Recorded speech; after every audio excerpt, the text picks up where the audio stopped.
Curriculum is one of the most confusing and stress-inducing parts of our homeschool. So that's why I'm starting this new series, which I'm calling the Ultimate Guide to Curriculum.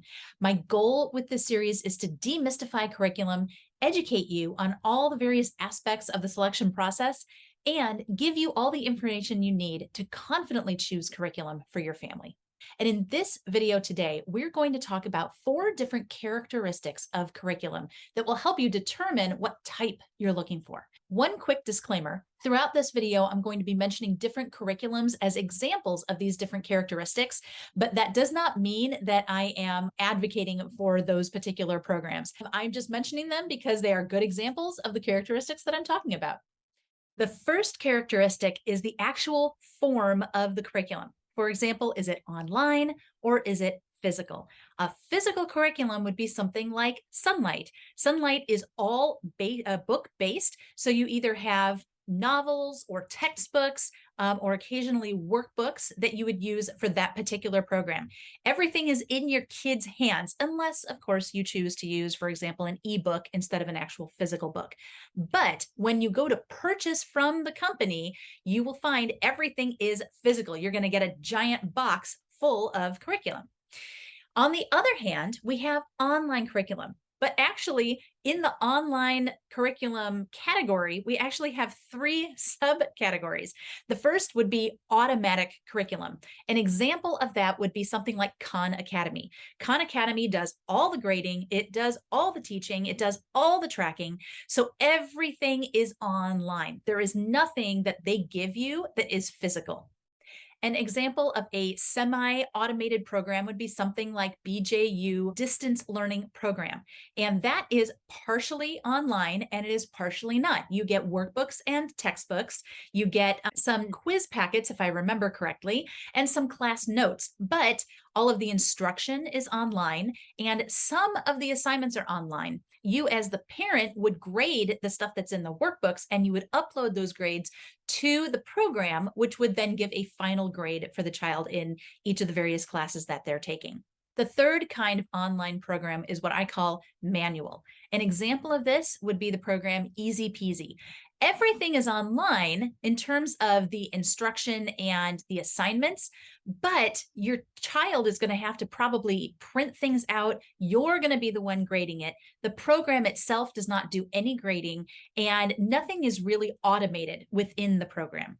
So the first decision you need to make is, what form do you want your curriculum to be in? Do you want it to be physical or do you want it to be online? The next thing you're going to need to decide is if you want this to be an all-in-one program or if you're just looking for single subjects. An example of an all-in-one program would be something like Veritas Press. You can go on there, select a grade level, 7th grade, 3rd grade, whatever, and then just say buy all, and it will give you that grade level in all the various subjects that they have, and they have everything you need. So you don't have to go anywhere else to any other company to fill in the gaps. You can just click on what you want and they'll give you everything. You can also go in and choose from different grade levels. So maybe you have a child who has a really high reading level, and for history and English, they're really in 8th grade, but for things like math and science, they're really more like 6th grade. So you'd be able to go through and choose what grade level you want, but again, you're able to get everything you need from one website, one company, one publisher. Everything's going to come together. Some companies only create curriculum for one particular subject. For example, Institute for Excellence in Writing. They do everything that's all about grammar and writing, a little bit of literature stuff, kind of anything that has to do with communication. They have stuff for that subject. They don't do math. They have things you can use with the history program, but it's writing stuff to be used with history. It's not history itself. So there are companies where you might say, I really like this person's math, and I really like this person's English and this person's history.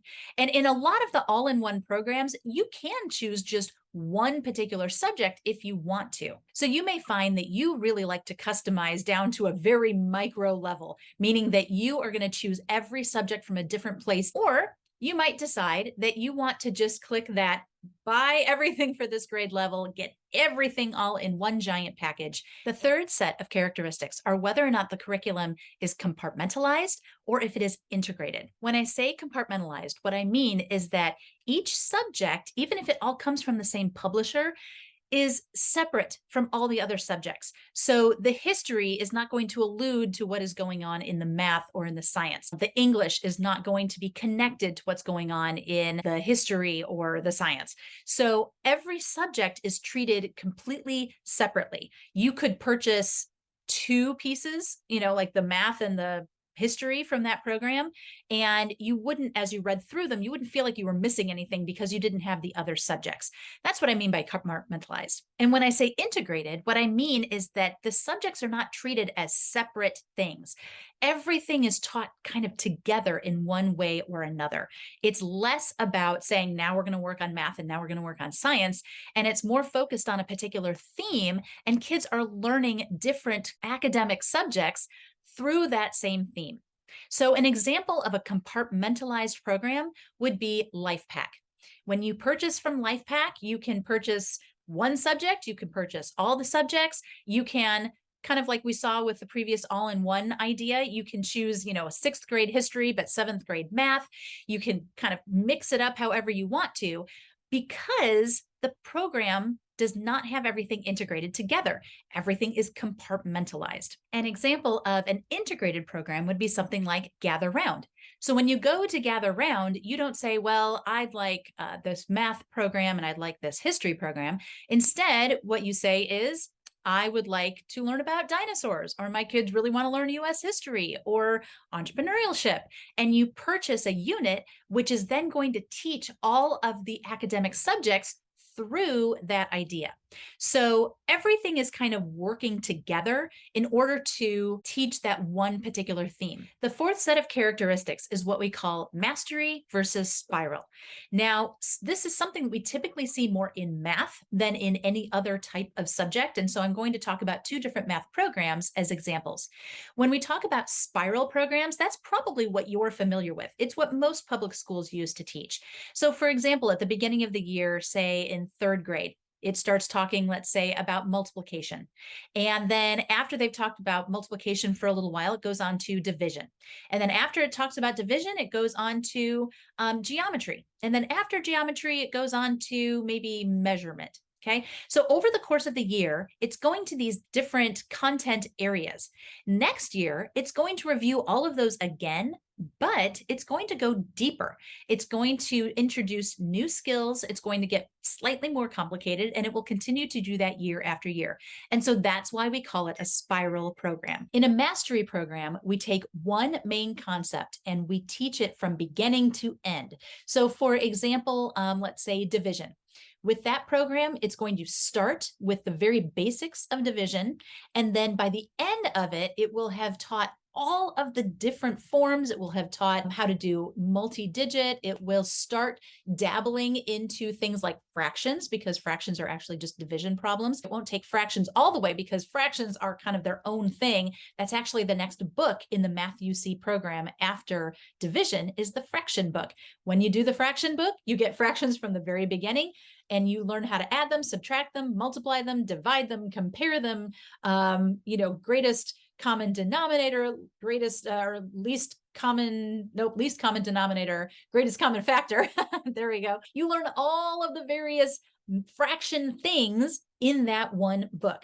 Now, with most programs, and Math UC does this as well, they do work in some review. So it's not like once you've left one book, you're never going to see that information again.